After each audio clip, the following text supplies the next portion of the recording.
नमस्कार मित्रांनो, तुमच्या सगळ्यांचे स्वागत करतो आपल्या मुंबईचा कोली या यूट्यूब चॅनलमध्ये। मित्रांनो, आता डिसेंबर महिना चालू आहे। डिसेंबर महिना जरी थंडीचा असला तरी दुपारच्या वेळेला खूप ऊन येत असते, त्याच्यामुळे कोल्यांची मासली ही सुकून जाते।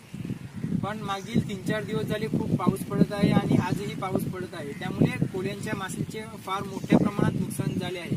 ती पाणी पडत असल्यामुळे पाण्यात वाहून गेली आहे आणि ती पुन्हा सुकणार नाही।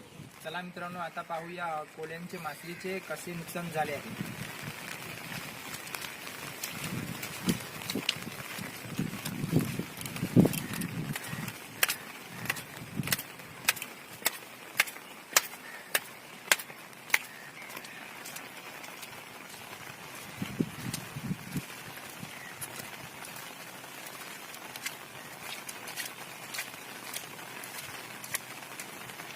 मित्रांनो, माझ्या पाठीमागे तुम्ही बघू शकता कोल्यांची सर्व मासली इथे सुकत टाकली होती, पण आता पाऊस पडल्यामुळे ती सर्व वाहून गेली आहे।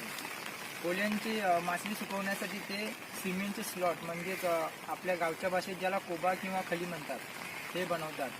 त्याच्यामध्ये पाणी जिरमत नाही आणि ते जोरात पाऊस पडल्यामुळे ते सर्व पाणी कोब्याच्या वरून वाहून गेले आहे। त्याच्यामध्ये जी मासली सुकत घातली होती ती सर्व ही वाहून गेली आहे। जाऊन बघूया ती मासली कशी आहे।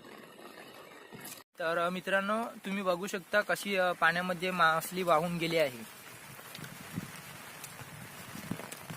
मित्रांनो, कोल्यांचे मेहनत किंवा असे दुःख कष्ट ते कधी लोकांपर्यंत पोहोचत नाहीत। फक्त चांगली जास्त मासली जेव्हा भेटते तेच व्हिडिओ तुम्हाला पाहण्यासाठी मिळतात। तर आपण एक आज नवीन प्रयत्न केला आहे काहीतरी नवीन दाखवण्याचा। तर बघू शकता